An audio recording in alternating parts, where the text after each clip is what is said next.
Hello, welcome to Vapor Apparel. We're here to talk to you a little bit today about cut and sew sublimation. We talk to a lot of sublimators on a daily basis from all walks of life, working in all different types of markets. Work with a lot of folks with a desktop printer and a 15 by 20 press who want to get rid of that little shiny square and they need some help. We work with a lot of folks who are doing all over print, which has obviously been very popular on a large flatbed press. And lately, a lot of folks want to talk about cut and sew, which is exciting. It means the market for customization is expanding and that more and more people are realizing there might be an opportunity for their business in this area. So as a result of that, we're learning some things and we wanted to share those with you as you consider this as part of your potential business. Like any business decision that involves a lot of expense and capital equipment, we encourage you to validate your market first. We encourage you to consider an outsourcing model where you're harnessing your internal graphical resources and validating the market while you learn about sewing from a third party, where you learn about large format roll-to-roll press from a third party, and then accumulate more of that internally as your market opportunity justifies. So hopefully this information will be helpful to you. If not, you can always give us a call at Vapor Apparel, or we'll see you at ISS or one of the impressions issues coming to your business soon. So thanks and good luck.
Step 1.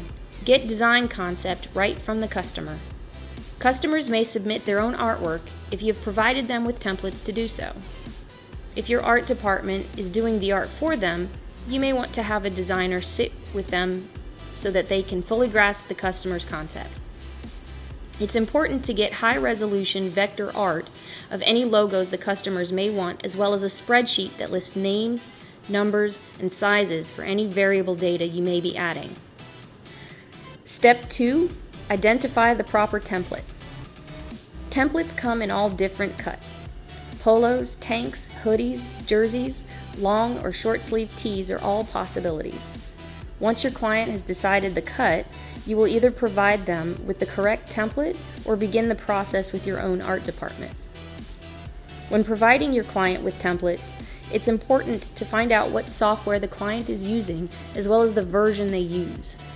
You will want to provide them with the same file version so that the template layers remain intact. Templates should include the full size range of garments, with each size being on a separate layer so that the designer can easily adjust the designs to fill out the frame of each cut piece for each size. Step 3. Lay it out in your design application. Whether you use Illustrator, Photoshop, CorelDRAW, or a combination will be determined by the style of art and the preference of the designer. Keep in mind that if your art scales with each garment size, the work required from the designer will be multiplied by the number of sizes being ordered by the customer. An order that only includes sizes small, medium, and large takes much less time than an order that needs an extra small through 3XL, regardless of quantity. As you design for each panel, keep in mind that you allow a certain amount of tolerance between pieces. Customers need to be aware that there is an allowance where some art is lost into the seams and hems. It can be tricky creating art that has critical parts blending from one panel to the next and trying to line up elements like stripes coming off the front and back and going onto the sleeve. If your cut includes ribbed fabric on the collars or cuffs, keep in mind that when printing solid colors, these pieces could produce an undesirable look when the ribbing is stretched. Having some sort of pattern or image to hide this issue is recommended. A critical part of the process is labeling each piece with text on the inside edge of the design that will be hidden on the hem or seam on a completed garment. The people sewing the garments don't have the luxury of seeing digital file names or folder structure. Oftentimes they are dealing strictly with cut pieces. Having the correct identifiers on each piece, including garment cut, garment size, piece name, client name, and design name, will help them correctly assemble all of the correct pieces for each garment. You will also want to show a mock-up that labels all of the pieces to not only help the sewer, but also help the client understand the flat pieces they are looking at. Once the client has approved the art, the designer needs to organize the pieces in a way that minimizes paper and fabric waste while keeping the fabric grain in mind. Rotating pieces the wrong way could lead to parts of the garment stretching in an undesirable way. Organizing your print-ready files in fabric-specific folders is an additional way of helping your printing and pressing production teams keep garments with multiple fabrics organized. Step 4. Rip and print. So you are now ready to start printing. Great! Load your art into your RIP software. There are several known RIP software packages that are ideal for sublimation. ErgoSoft, Wasatch, and GAN's PyroRip are just a few of the options. Many printer companies, including Roland, offer a proprietary RIP as part of their solution. You can now manipulate your order in order to fit the print platen. Keep in mind the orientation of the art and how it will meet up with the fabric. This will dictate which direction this can be rotated. Once you have maximized your media, name it and print your job. This print job now goes through a RIP server that gets all the information ready for the printer to interpret and lay down some ink. Some things to remember so as not to overload your RIP servers: print portions like sizes instead of full order. This will make it easier to track and will be gentle on your RIP server. If you try to load everything at once, it will take your job longer to RIP and prevent you from printing smaller items or jobs to other machines. Step 5. Transfer with precision. You have a finished roll of printed paper, and so now you are ready to transfer it onto your bulk roll polyperformance fabric. There are a number of steps that are required to have success. Each roll press is unique, so check with specific manufacturers for the best information. Once you have your materials, here is the process.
Step 6. Cutting.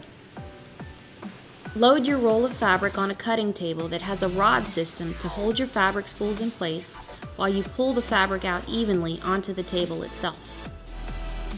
There are automatic spreaders and cutters, but you can also do this process manually. This reduces your investment. Cutting your panels manually can also be more time-consuming, but you get greater precision.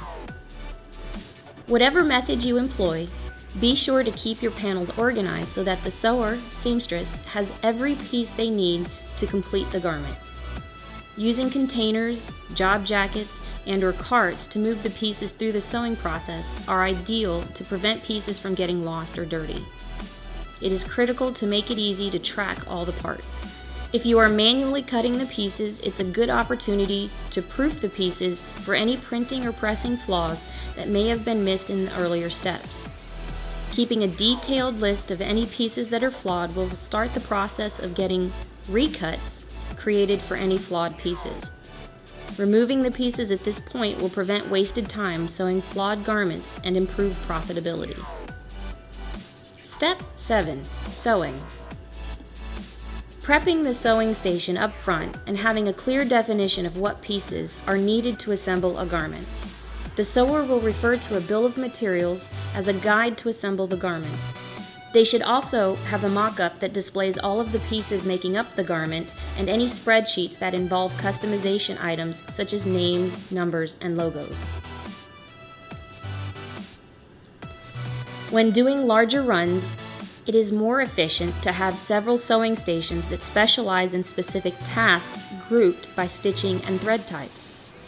Having one sewer focus on attaching panels, another doing neck tapes, and another doing the hems is an example of how to streamline the process and avoid constant adjustments to the sewing machines themselves. A finishing department with the proper equipment can add things like buttons, zippers, drawstrings, or whatever other items your cuts call for. Adding tags, labels, and packaging are also part of this process that help present the garment to the end customer in a professional way and so that it stands out in a retail environment. There should be one final quality control check of the garment before it gets shipped out. Any garment that does not meet the standard should be removed and placed on a list for replacement. All the shirts that are fit to wear. As you can see, the investment, processes, skill sets, and experience needed to confidently move into cut and sew are substantial. A focused review of your market opportunity is critical to ensure your investment is appropriate. Many people who are now profitably doing cut and sew sublimation domestically started out focused on printing and worked with an outside company to take on the sewing side of business. Outsourcing some or all of this product platform makes sense for most of the people considering it. It is always a good idea to validate the market demand before investing, and this is no exception to that rule. If the market demand is there, you will enjoy great profit potential.